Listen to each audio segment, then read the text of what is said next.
religions. Two thumbs up for Christianity, okay? Even though Christianity is in a bad state right now. Don't get me started on the poor condition of the churches and all their false theology and their love of money, okay? But historically, Christianity in the early church, and as it worked its way up through the Middle Ages, Christianity has been such a blessing to this world, a blessing to mankind, because it was the Christians that discovered a lot of the medical breakthroughs and created a lot of inventions. For example, John Calvin, I understand, came up with the idea that the houses back in Europe should have railings around them, so that you don't fall off to your death or get injured, And of course, this is found in the Old Testament. It wasn't original with John Calvin, but this was found in the Old Testament as God gave his laws to the Jews. So we have to understand that God's laws must prevail. And any other law besides God's law is man-made law, which really is usually humanistic or man-centered. It's for man's benefit and doesn't take into consideration God's glory or God's truth of how things should be, the nature of reality, or metaphysics.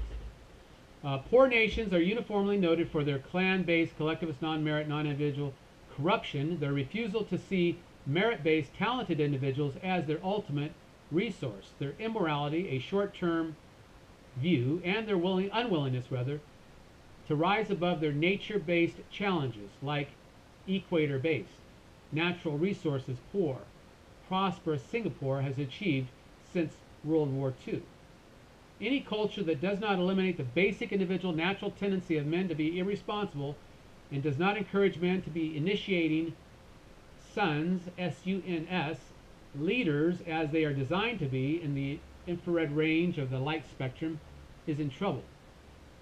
Any culture that does not dampen the natural tendency of women to be dominant / collectivist / socialist and does not encourage women to be moons, co-pilots, mothers, infrared receivers as they are designed to be is in trouble. Any culture that does not discourage the natural tendency of its people to be promiscuous and discourage the natural tendency to take the short-term view is in trouble. Any culture that allows treason against the basic voluntary covenantal nuclear family is in trouble. Any culture that does not support the aptitude, motivation, ethical, and long-term development of its young is in trouble, as the young should be the source of retirement provision for their parents. Individual responsibility equals self minus worth equals happiness. Any culture that does not respect the all-permeating healthy harmonic of the plus or negative, positive, negative, dialectic of distinct polarity is in trouble. I don't understand all of this, but I'm just reading it to you, okay? It's something to think about. Any culture that does not establish a free market in debt-free money and time limitations on debt and no central bank with honest, grounded continuity and consistency between life equals time equals energy equals work equals money equals property equals taxes is in trouble. Any culture that does not establish a bank of Mondragon banking system is in trouble. Putting limits on OPM, other people's money, OPE, other people's energy, entrepreneurs and corporations. Any society that does not establish law that comes from outside of and above nature and man and is fixed and separate from man is in trouble. Any culture that does not establish reciprocity and reparations as basic in criminal and civil law, that is in human action, is in trouble. Any culture that does not establish as sacrosanct in the law, in the rule of law, the establishment of covenants and contracts, and the protection of the person and property of individuals, families, and communities is in trouble. Any culture that does not establish the consistency of unified shared beliefs, values, cultures, religions, or rather, not cultures, but values, religions, families, communities, race, and culture, yes, culture was included, like in Israel, for example, Japan, and Poland, as the primary sole purpose of the culture created state to protect that culture with a citizen army / militia is in trouble. Any culture that does not establish the boundary of strictly limited absentee ownership of land and no corporate ownership of land / natural resources in the rural countryside, where owners have to live there if they are to own land, be part of the local community, and improve the land, is in trouble. Any culture that does not give its citizenry the right to recall laws, politicians, judges, any government official, and does not establish only individual people as persons, and does not hold corporations and their officers and directors personally liable and at the local level, is in trouble. Any culture that does not establish a free market in education, occupations, and trades with minimal regulation, red tape, with minimal taxation, with a cultural emphasis on education, development of technology and infrastructure, is in trouble. Any culture,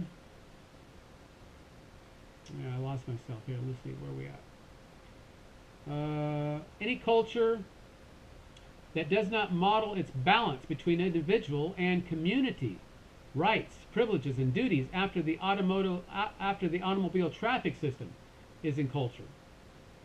Any culture that does not keep its money, banking, economic, and legal system simple enough for the common man to understand it and negotiate his life through it on his term, or rather on his own, with equity and justice for all, is in trouble.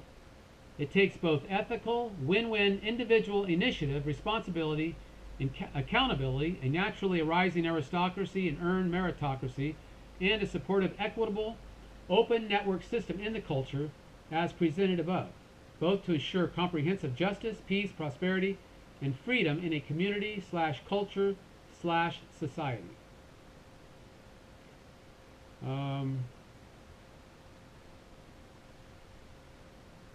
All right.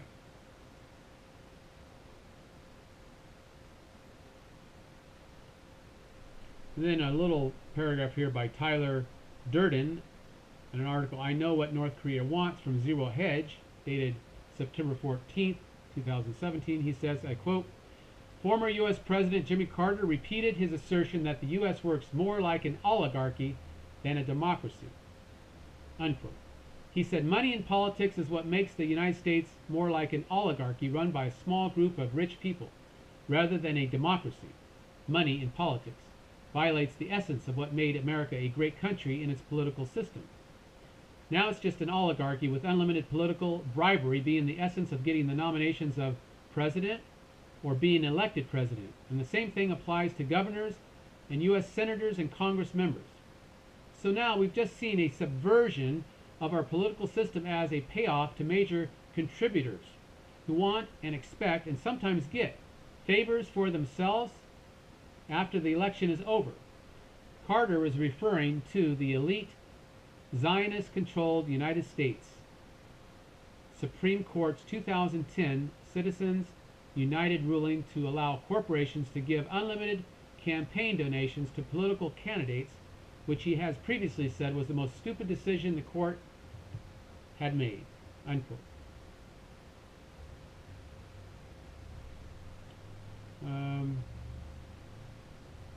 And then from Brandon Smith, Major Disinformation Trend in 2017. A couple paragraphs here, I quote, both communism and fascism, both top-down pyramid-type central planning collectivists, serve globalist interests. It is to their advantage to promote both and to even pit one against the other. Fabian socialists, globalists, are so fond of fascism that they have in the past presented unabashed defense of the Third Reich. George Bernard Shaw, a celebrity member of the Fabians, is notorious for praising the methods of both the Nazis and Stalin, including the mass murder of undesirables.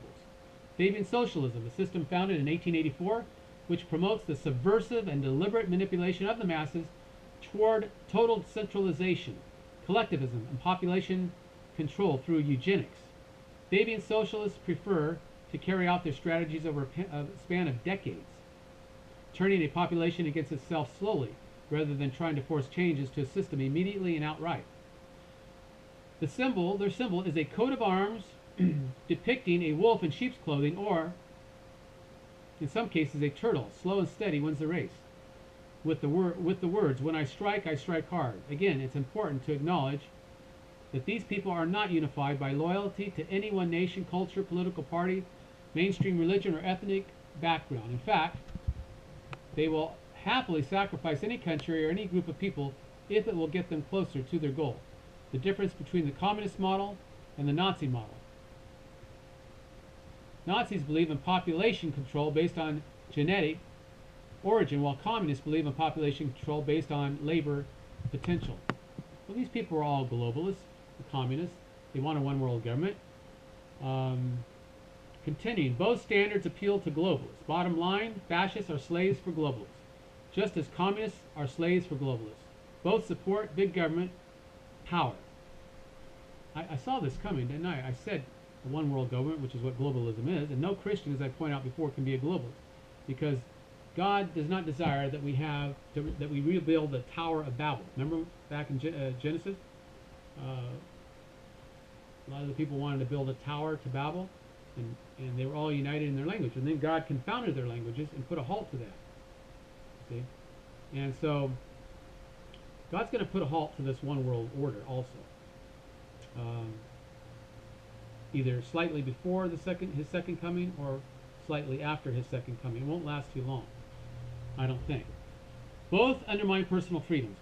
Both support big government power. Both undermine personal freedoms. There's little more than cosmetic differences between them, and when one knows the true history behind each movement, fascist movements are not a counterweight to communism. They are controlled opposition to communism.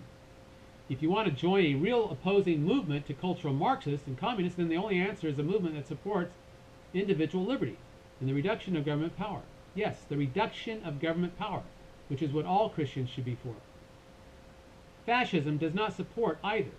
Anyone who thinks free markets are the cause of our economic ailments in the past decade has lost sight of the fact that we have not had anything even remotely resembling free markets for more than a century. The corporations that leftists and common socialists constantly wail about could not exist without government charter and the legal loopholes surrounding limited liability, unquote.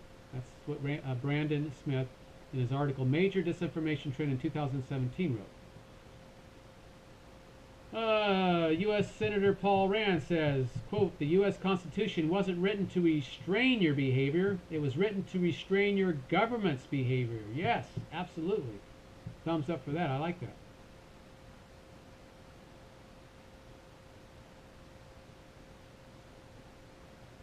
Well, that's it for tonight's edition of Around the World News. I hope you enjoyed this. If you like this channel, give me a thumbs up. Share this channel with your friends, family, and neighbors.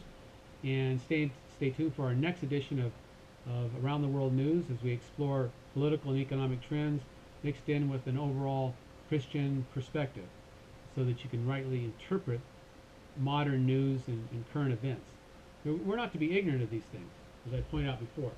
You don't have to be obsessed with them, but you should be aware of what's going around, what's going around you, what's going on around you, in the world around you, and just basically, how are you going to be an intelligent Christian if you're not at least following some of the trends and know what people are thinking? How are you going to communicate with people? You know, it's like stepping out of the 15th century into modern America. If you don't know what's going on, you wouldn't be able to really communicate on a certain level, would you? Of course not. Maybe mentioning something about the deep state, you go, the deep state? What's that? You know. So we have to be familiar with certain terminologies and try to be wise. Wise as serpents and harmless as doves. And again, until we meet again, hope you stay tuned for our next edition. May the Lord richly bless you.